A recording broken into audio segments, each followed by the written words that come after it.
হাত পা গুলো কেমন কাঁপতাছে কয়দিন ধরে, ভালো লাগে না একা একা বাড়ির মধ্যে চাল ডাল মিলাই আর বাসি, সময়ই কাটে না। এই শোকেস মুকেশ রোজ গুছাই আইলি একা একা বাড়িতে আর ভালো লাগে। এত বড় একটা বাড়ি, একা একা বসে থাকি সারাদিন রাত 24 ঘন্টা। স্বামী গেছে বিদেশে, 1 বছর হয়ে গেল, এখনো আসে না। বৌদি, ও মা, মা কাল খাওয়ার খোঁজে। কেমন আছো? সত্যি বাবা, এত কাল পর মনে পড়লে বৌদির কথা।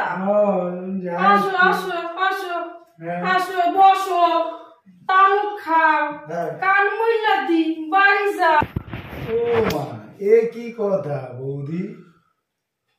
কতদিন পরে আসলাম, তুমি বলা কান মলে দেই, তামুক খাও, বাড়ি যাও, ভালো মন্দ খাওয়াবা তা না।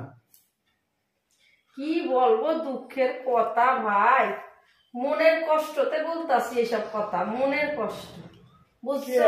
কি কষ্ট তোমার? আমার কষ্ট কি তোমরা বুঝবা কি ভাই?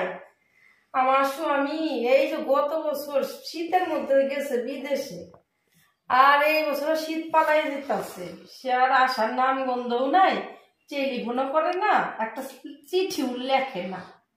পিয়ন গুলো ঘুরে ঘুরে যায়, বলি ও দাদা আমার চিঠি আছে, আমার চিঠি আছে, নাই বোন নাই। মনে যে কি কষ্ট। আর তুমিও তো আসা বন্ধ করে দিছো দেখি, মনের কথা কব, সুখ দুঃখের গল্প করবো, আর যত যাই বলো স্বামীর কাছে যা বলা যায়, দেওয়ারের কাছে গিয়ে অত কথা কম যায়। কি বলবা বলো না। আরে না ভাই, সব কথা ওই সবার কাছে বলা যায় না। আরে বলেই দেখো না। আরে বলে না মানুষ, তাহলে তো স্বামীর জায়গাটা দেওয়ারকে দিয়ে দিত। আমাদের ব্যক্তিগত কত কিছু থাকে মেয়ে মানুষের, সব কথা কি সবার কাছে কম যায়? মনের কথা প্রাণের কথা সব স্বামীর কাছে বলন যায়। হ্যাঁ, তাই মনের কষ্টে সারাদিন রাত এই চিন্তা করি, লোকটা কি আমার এখানে ভুইলা গেল? না না, বুঝলে যাবে কেন, কাজের চাপ টাপ আছে। আর চাপ রাখো তো, তোমার চাপ ঢপের কথা।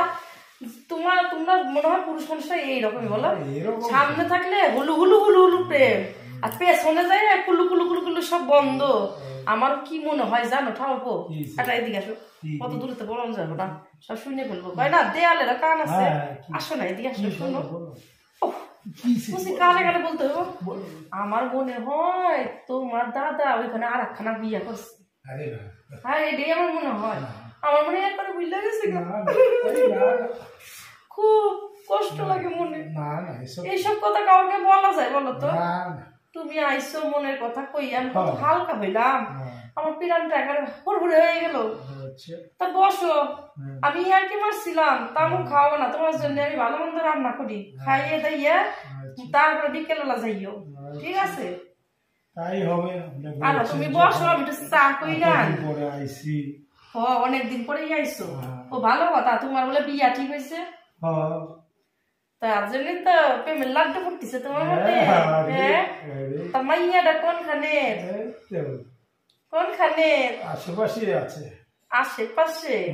তার মানে ওই যে সুলবুলির সঙ্গে তোমার আমি অনেকদিন দেখছিলাম ঘাট পারে, তুমি ওর এরকম জল ছিটাও, ও তোমার এইরকম জল ছিটাই।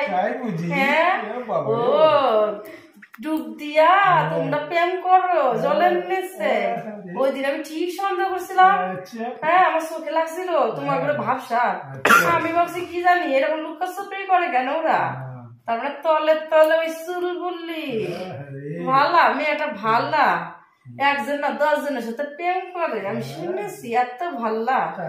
হ্যাঁ, সাবধানে পাও ভাইলো ভাই, বৌদি বলে বলতাছি, কিছু মনে করি না, যেটা করবা বুঝা শুনে করবা। হ্যাঁ, সেটাই করতাছি, চুলবুলির মতন মাইয়া না, ছেলে মানুষ ভাইজে খাইতাছে, একটু বাজাইয়া নিও। হ্যাঁ, সংসার করবা, এটা প্রেম করতাছো রস লাগাইয়া, এটা সংসার করবা সারা জীবনের ব্যাপার। দেখো না তোমার ভাই আমার সাইডে ছিল বিদেশে, বিষে আছে, এখন তো ডেট ফিক্সড হয় না, কথাবার্তা চলছে। ওই তো এখনো টাইম আছে হাতে, সিদ্ধান্ত ভালো কইরা নাও, সারা জীবনের ব্যাপার। আমার মতো ঠিক না ও ভাই, ভাই গো আমার মতো ঠিক না না না না, তোমার দাদা আমারে ঠকাইছে, না না ঠকাই এজন্য আমি বুঝি বলে বলতেছি ঠকাই নাই, দেখে ঠকাই শুনে নাই, বিয়া ও করো। আসবে দেখ। আচ্ছা আসি, আমি একটু তোমার জন্য ভালো মন্দ রান্না করি, আচ্ছা পরোটা খাবা তো? ঘি যা দিয়ে ভাজা, যা দিবা ঘি পরোটা দিয়ে রুটি। পরোটা ভাজে দিই আর আলু তুম কইরা আরে দিই, বাবা রে। সকালে এইটা দিয়ে খাও। এই